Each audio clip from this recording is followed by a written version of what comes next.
तो दोस्तों, ऑपरेशन सिंदूर को लेकर के आज प्रधानमंत्री नरेंद्र मोदी आदमपुर पहुंचे हैं, जहां पर उन्होंने आदमपुर एयरबेस पहुंच करके आज संबोधित किया है। अब ये संबोधन कई मायनों में बेहद महत्वपूर्ण है। आज जवानों के साथ सबसे पहले तो प्रधानमंत्री नरेंद्र मोदी ने मुलाकात की और उसके बाद आदमपुर के एयरबेस से आज उन्होंने देश को संबोधित करते हुए जो अहम बातें कही हैं वो मैं आपको बताता हूं। ये जानना आपके लिए बहुत जरूरी है। एक तरफ तो उन्होंने दुश्मनों को तो कड़ा संदेश दिया ही है, लेकिन जो बातें उन्होंने कही हैं उस पर जरा आप गौर करिए, क्योंकि कल प्रधानमंत्री ने जब देश को संबोधित किया तो भी उन्होंने इन बातों का जिक्र किया और आज आदमपुर एयरबेस का दौरा सबसे पहले प्रधानमंत्री के द्वारा किया गया। यहाँ पर वायुसेना के जो जवान हैं उनके साथ सबसे पहले प्रधानमंत्री नरेंद्र मोदी की ओर से मुलाकात की। इसके बाद उन्होंने जो संबोधन दिया उसमें उन्होंने पाकिस्तान को जो बातें कही हैं वो बेहद महत्वपूर्ण है। उन्होंने यहाँ पर जो मौजूद जवान हैं उनसे भारत माता जय के नारे लगवाए। जोश भर देने वाले जो नारे हैं वो आज यहाँ पर सेना की ओर से लगाए गए।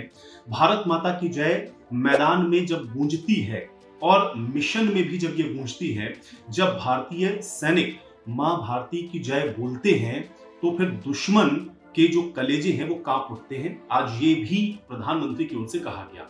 प्रधानमंत्री ने यह भी कहा कि जब हमारी मिसाइलें सनसनाती हुई निशानों को भेदती हैं, जब वो निशानों पर लगती हैं, जब ये मिसाइलों की आवाज दुश्मनों को सुनाई पड़ती है, तब भी भारत माता की जो जय है वो सुनाई पड़ती है। इसके बाद प्रधानमंत्री ने यह भी कहा कि जो हमारी फौज है वो अब न्यूक्लियर ब्लैकमेलिंग की धमकी को भी पूरी तरह से हवा हवाई कर देती है, उसकी हवा निकाल देती है। आकाश से पाताल तक एक ही बात अगर केवल गूंजती है तो वो है भारत माता की जय। इसके बाद प्रधानमंत्री ने जो बातें कही वो आपने आज सुनी भी होंगी, लेकिन उन्होंने आज कोटि कोटि भारतीयों का जो सीना गर्व से चौड़ा हो गया है, आज उसके लिए सेना का उन्होंने जो धन्यवाद है वो किया। उन्होंने ये भी कहा कि हर भारतीय का जो माथा है वो गर्व से हमारी सेना ने ऊंचा कर दिया है। आप सभी ने इतिहास रच दिया है, ये बात भी प्रधानमंत्री की ओर से कही गई। आज सेना के बीच जाकर के उन्होंने एक संदेश पाकिस्तान को भी दिया, जो आप देख रहे हैं कि पाकिस्तान लगातार झूठ फैला रहा है।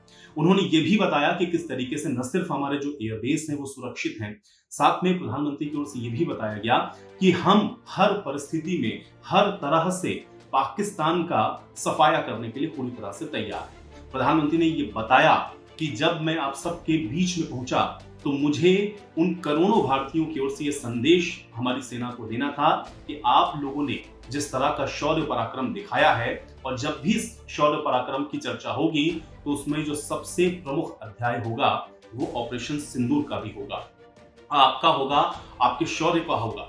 क्योंकि आज जिस धरती से एयरफोर्स, नेवी और आर्मी के जो जवान हैं, या फिर हमारे जो जाबाज बीएसएफ के जवान हैं, उन सारे शूरवीरों को मैं सैल्यूट करता हूं। ये बात प्रधानमंत्री की ओर से भी कही गई। पाकिस्तान को एक बार फिर से प्रधानमंत्री ने यहां से संदेश दिया कि अब अगर किसी भी तरह की कोई भी आतंकी घटना हुई तो उसका अंजाम इस ऑपरेशन सिंदूर के ही जैसा होगा। और ऑपरेशन सिंदूर ने ये करके दिखा दिया है कि अब भारत पाकिस्तान की एक भी नापाक हरकत को सहने वाला नहीं है, ना ही वो किसी न्यूक्लियर ब्लैकमेलिंग को सहने वाला है। और अगर पाकिस्तान से कोई बात होनी भी है तो वो बात होगी सिर्फ पीओजे को लेकर के, यानी कि पाक अधिकृत जो जम्मू कश्मीर है उस पर बात होगी, आतंकियों पर बात होगी। और जब तक टेरर चलेगा तब तक कोई टॉक नहीं होगी, यानी कि टेरर और टॉक एक साथ नहीं होगी। ये बात भी आज प्रधानमंत्री ने आदमपुर के एयरबेस पर जाकर के कही है। संदेश यहां से प्रधानमंत्री ने पाकिस्तान के उस तमाम झूठे नैरेटिव को भी दिया है जो आप देख रहे हैं कि पाकिस्तान की ओर से फैलाया जा रहा है। पाकिस्तान के मीडिया चैनल्स को अगर आप देखेंगे तो वो लगातार इस बात के दावे कर रहे हैं कि कैसे उन्होंने भारत को नुकसान पहुंचाया है। आज प्रधानमंत्री उसी एयरबेस पर खड़े थे जहां पर पाकिस्तान की ओर से झूठा दावा किया जा रहा था।